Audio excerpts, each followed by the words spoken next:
যারা বিয়ে করার পরিকল্পনা করছেন তাদের জন্য খুব গুরুত্বপূর্ণ কয়েকটি বিষয় জানাতে ভিডিওটি করছি।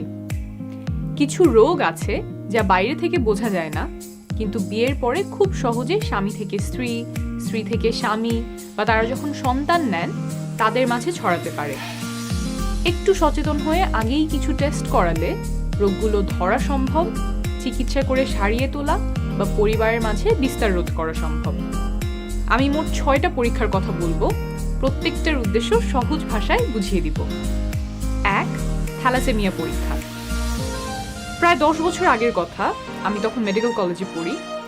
ফোন পেয়ে একজন রোগীর জন্য রক্তদান করতে গিয়েছি। গিয়ে দেখি যার রক্ত লাগবে সে একজন শিশু, বয়স হবে মাত্র 10 কি 11। প্রতি মাসেই তার রক্ত নেওয়া লাগে। সাথে ওর বাবা মা ছিল, বলছিল প্রতি মাসে রক্ত জোগাড় করতে তাদের অনেক কষ্ট হয়, তাও তারা সাধ্যমতো চিকিৎসা চালিয়ে যাওয়ার চেষ্টা করছেন। এই শিশুটার যে রোগ হয়েছিল তার নাম থ্যালাসেমিয়া। থ্যালাসেমিয়া রোগ সম্পূর্ণরূপে প্রতিরোধযোগ্য। সিম্পল একটা রক্ত পরীক্ষার মাধ্যমেই জেনে নেওয়া যায় সন্তানের থ্যালাসেমিয়া হওয়ার সম্ভাবনা আছে কি নেই। যেহেতু শিশুটির বাবা মা টেস্টটি আগে থেকে করান নাই, তাই তাদের জানা ছিল না যে তাদের সন্তানের এমন একটা জটিল রোগ হতে পারে। আমি সেদিন সংকল্প করি যে যতজনকে সম্ভব এই রোগের ব্যাপারে সচেতন করব। আজকের ভিডিওটা তাই আমার কাছে একটু স্পেশাল। আমি সেই শিশুর ঘটনা দিয়ে বিষয়টা সহজ করে বুঝিয়ে বলি। শিশুর এই জটিল রোগটা এসেছিল তার বাবা মায়ের কাছ থেকে। বাবা মা দুজনেরই থ্যালাসেমিয়া মাইনর ছিল, কিন্তু তারা তা জানতেন না। বাবা মা সম্পূর্ণ সুস্থ ছিলেন, কোনো অসুখ ছিল না, কোনো লক্ষণ ছিল না, এটা নিয়ে তারা কখনো চিন্তাও করেননি। এবং বেশিরভাগ মানুষ যাদের থ্যালাসেমিয়া মাইনর থাকে তাদের ক্ষেত্রে এমনটাই হয়। তারা সম্পূর্ণ সুস্থ থাকেন, কখনো কখনো একটু রক্তশূন্যতা দেখা যায়। যখন সন্তান থ্যালাসেমিয়া নিয়ে জন্মায় তখন তারা প্রথম জানতে পারেন যে তাদের নিজেদের থ্যালাসেমিয়া মাইনর ছিল। কিন্তু ততদিনে অনেক দেরি হয়ে গেছে। তাদের সন্তান একটা গুরুতর অসুস্থতা নিয়েই পৃথিবীতে এসেছে, যা শিশুটাকে সারা জীবন ভোগাতে পারে। তাহলে করণীয় কি? বিয়ের আগে দুজনেই একটা রক্ত পরীক্ষা করবেন। তাহলে তখনই ধরা পড়বে আপনাদের সন্তানের থ্যালাসেমিয়া হওয়ার সম্ভাবনা আছে কিনা। রক্ত পরীক্ষার নাম আমি এখানে দেখিয়ে দিচ্ছি। একটা পরীক্ষায় 1,500 টাকার মতো পড়বে। একটু বেশি মনে হতে পারে, তবে ভবিষ্যতের কথা চিন্তা করলে এটা কিন্তু খুব বেশি না। পরীক্ষা করলে কেমন ফলাফল আসতে পারে? মোটা দাগে 3 ধরনের ফলাফল আসতে পারে। 1. দুজনের একজনেরও রক্তে কোনো সমস্যা নাই। এমন ফলাফল আসলে বাচ্চার থ্যালাসেমিয়া হওয়া নিয়ে দুশ্চিন্তার প্রয়োজন নাই। 2. দুজনের মধ্যে একজনের থ্যালাসেমিয়া মাইনর ধরা পড়লে। এই ক্ষেত্রেও বাচ্চার থ্যালাসেমিয়া হওয়া নিয়ে দুশ্চিন্তার প্রয়োজন নাই, তবে সন্তানের থ্যালাসেমিয়া মাইনর হওয়ার 50% সম্ভাবনা থাকে। অর্থাৎ বাচ্চা অসুস্থ হবে না, কিন্তু সে থ্যালাসেমিয়ার বাহক হতে পারে। অর্থাৎ প্রথম 2 ধরনের ফলাফলে দুশ্চিন্তার প্রয়োজন নাই। এখন আসি তৃতীয় ধরনের ফলাফলে, দুইজনের থ্যালাসেমিয়া মাইনর ধরা পড়লে। এই ক্ষেত্রে বাচ্চার থ্যালাসেমিয়া নিয়ে জন্মানোর সম্ভাবনা আছে। কতটুকু? 25%। আর 25% সম্ভাবনা একদম স্বাভাবিক সন্তান হওয়ার, 50% সম্ভাবনা থ্যালাসেমিয়া মাইনর নিয়ে জন্মানোর। অর্থাৎ এই ধরনের ফলাফল আসলে ভাবনা চিন্তার ব্যাপার আছে। প্রত্যেক প্রেগন্যান্সিতেই বাচ্চা থ্যালাসেমিয়া নিয়ে জন্মানোর সম্ভাবনা 25%। এই তথ্য বিবেচনায় নিয়ে সিদ্ধান্ত নিতে হবে যে এই দুজনে বিবাহ বন্ধনে আবদ্ধ হবেন কিনা, হলেও সন্তান নেবেন কিনা। আর সন্তান যদি থ্যালাসেমিয়া নিয়ে জন্মায় সেক্ষেত্রে আগে থেকেই মানসিক আর্থিক প্রস্তুতি নেওয়ার একটা ব্যাপার থাকে। 2. হেপাটাইটিস বি পরীক্ষা। হেপাটাইটিস বি একটা ভাইরাস যা আমাদের লিভারে গুরুতর সমস্যা সৃষ্টি করতে পারে, ক্যান্সার পর্যন্ত হতে পারে। কিন্তু যাদের শরীরে এই ভাইরাসটা বসবাস করছে তারা অনেকেই জানেন না যে তারা এই ভাইরাসে আক্রান্ত। ফলে নিজের অজান্তেই তারা অন্য মানুষের মাঝেও এই ভাইরাস ছড়িয়ে দিতে পারেন। সুরক্ষা ছাড়া সহবাস করলে একজন থেকে আরেকজনের শরীরে এই ভাইরাস ছড়াতে পারে। অর্থাৎ স্বামী স্ত্রীর মধ্যে সহজেই এই ভাইরাস ছড়াতে পারে। তাই বিয়ের আগেই দুজনেই এটা পরীক্ষা করে নিতে পারেন। একজন আক্রান্ত হলেও আরেকজনে যাতে না ছড়ায় সেই সতর্কতাগুলো তখন নেওয়া যাবে। কোন পরীক্ষা করাবেন দেখিয়ে দিচ্ছি। দুজনেরই পরীক্ষা নেগেটিভ আসলে তো কোনো দুশ্চিন্তা নেই, তবে ভবিষ্যতেও সুরক্ষিত থাকার জন্য হেপাটাইটিস বি টিকা নিয়ে নিতে পারেন যদি আগে থেকে নেওয়া না থাকে। 2003 সালে বাংলাদেশি শিশুদের এই টিকা দেওয়া শুরু হয়, তাই আপনার জন্ম তার আগে হলে আলাদা করে টিকা প্রয়োজন হতে পারে। যদি একজনের কারো পরীক্ষা পজিটিভ আসে তখন আপনার চিকিৎসক আরও কিছু পরীক্ষা করতে দিবেন যাতে সঠিক চিকিৎসা দেওয়া যায়। যাকে বিয়ে করতে যাচ্ছেন তার শরীরেও যাতে এই ভাইরাস না ছড়ায় সেই জন্য টিকা, সহবাসের সময় কন্ডোম ব্যবহার সহ আর কি কি সতর্কতা অবলম্বন করার প্রয়োজন সেই বিষয়ে আপনার চিকিৎসক আপনাকে পরামর্শ দিবেন। এই সব কিছু বিবেচনায় রেখে আপনারা পরবর্তী সিদ্ধান্তগুলো নিতে পারবেন। এখন অনেকে মনে করতে পারেন যে এটা বুঝি যৌন রোগ, আমি আগে যেহেতু কখনো সহবাস করিনি তাই আমার এটা থাকার কোনো সম্ভাবনা নাই। এটা ভুল ধারণা। সহবাস ছাড়াও আরো অনেকভাবে এই ভাইরাস ছড়াতে পারে। কিভাবে একজন থেকে আরেকজনের শরীরে এই ভাইরাস ছড়ায়? আক্রান্ত ব্যক্তির রক্তে, বীর্যে, সাদা স্রাব ইত্যাদিতে এই ভাইরাস থাকে।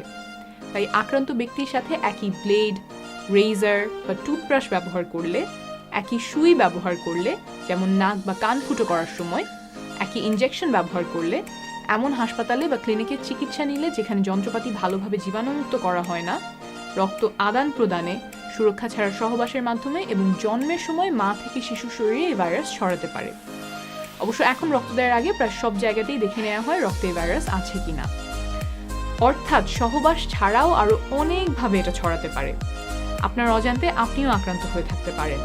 সেটা আগে জেনে নিলে আপনার এবং আপনার পার্টনারের সুস্থতার জন্য পরবর্তী সিদ্ধান্তগুলো নিতে সহজ হবে। 3. হেপাটাইটিস সি পরীক্ষা। হেপাটাইটিস বি এর মতো হেপাটাইটিস সিও এক ধরনের ভাইরাস যা লিভারের অনেক ক্ষতি করতে পারে। এটা ছড়ায় সাধারণত রক্তের মাধ্যমে। একই সুই বা ইনজেকশন ব্যবহার করলে যাতে আক্রান্ত ব্যক্তির রক্ত লেগে থাকতে পারে, চিকিৎসা যন্ত্রপাতি ঠিকমতো জীবাণুমুক্ত না করলে এই ভাইরাস ছড়াতে পারে। লিভার অনেকটুকু নষ্ট হওয়ার আগ পর্যন্ত সাধারণত কোনো লক্ষণ দেখা যায় না। অর্থাৎ অজান্তেই অনেকে এই ভাইরাসে আক্রান্ত হয়ে থাকতে পারেন এবং অন্যদের মাঝে ছড়াতে পারেন। সুরক্ষা ছাড়া সহবাসের মাধ্যমে এবং মা থেকে সন্তানের শরীরে এই ভাইরাস ছড়াতে পারে, যদিও এভাবে ছড়ানোর সম্ভাবনা খুব কম। তবে কম হলেও যেহেতু একটা সম্ভাবনা আছে স্বামী স্ত্রীর মধ্যে ছড়ানোর এবং মা থেকে সন্তানে ছড়ানোর, তাই পরীক্ষা করিয়ে নেওয়াই শ্রেয়। এই পরীক্ষাটা করে নিতে পারেন। খরচ পড়তে পারে 1 থেকে 1,500-এর মতো। পজিটিভ আসলে আপনার চিকিৎসক আরও কিছু পরীক্ষা করাতে বলবেন কনফার্ম হওয়ার জন্য এবং সেই অনুযায়ী চিকিৎসা প্রদানের জন্য। হেপাটাইটিস সি চিকিৎসা করলে সম্পূর্ণরূপে ভালো হয়ে যেতে পারে।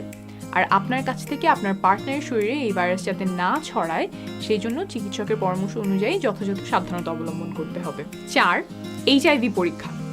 এইচআইভি সম্বন্ধে আপনারা অনেকেই জানেন। আক্রান্ত ব্যক্তির সাথে সহবাসের মাধ্যমে সাধারণত এটা ছড়ায়।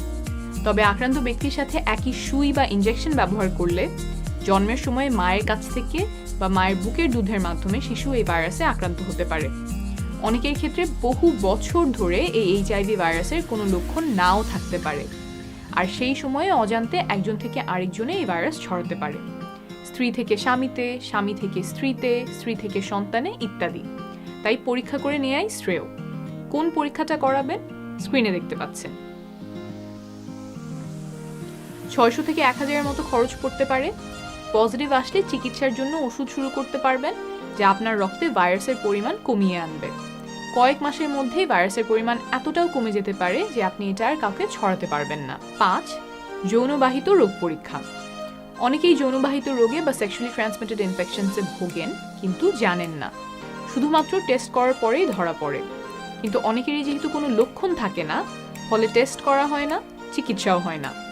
পরে নানান ধরনের শারীরিক সমস্যা যেমন সন্তান ধারণের সমস্যা দেখা দিতে পারে, অথচ সময় মতো অল্প কয়েকদিনের অ্যান্টিবায়োটিক কোর্স নিলেই রোগটা সেরে যেত। এই 4টা কমন যৌনবাহিত রোগ পরীক্ষা করতে পারেন: সিফিলিস, গনোরিয়া, ক্লামিডিয়া, ট্রিকোমোনায়াসিস। রোগ ধরা পড়লে সঠিক চিকিৎসা করাতে পারবেন এবং একজন থেকে আরেকজনে ছড়ানো ঠেকাতে পারবেন। 6. Blood group.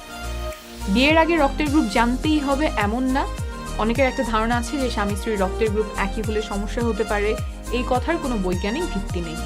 স্ত্রীর রক্তের গ্রুপ নেগেটিভ হলে এবং গর্ভের সন্তানের রক্তের গ্রুপ পজিটিভ হলে প্রেগন্যান্সিতে বা বাচ্চা জন্মের পরপর একটা ইনজেকশন দিতে হয়, যেটা আপনার চিকিৎসকই তখন বলে দিবেন।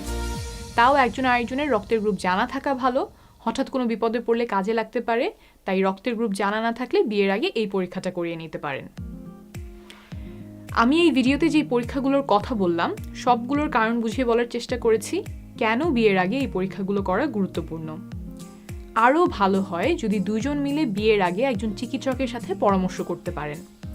আপনাদের পরিবারে কি কি রোগ আছে, আপনাদের স্বাস্থ্য কেমন, সেগুলো বিবেচনায় রেখে তিনি আরও ভালোভাবে পরামর্শ দিতে পারবেন। আরেকটা বিশেষ কথা, আমি যেই টেস্টগুলোর কথা বলেছি সেগুলোর কোনোটাতে রোগ ধরা পড়লেই যে বিয়ে করা যাবে না তা না। অনেকগুলো রোগের চিকিৎসা আছে, একজন থেকে আরেকজনে যাতে না ছড়ায় তেমন অনেক ব্যবস্থা আছে। আমি এই ভিডিওতে আপনাকে শুধু স্বাস্থ্যগত কিছু তথ্য দেওয়ার চেষ্টা করলাম। দিন শেষে সব দিক বিবেচনা করে বিয়ে করা না করা একান্তই আপনাদের দুজনের ব্যক্তিগত সিদ্ধান্ত।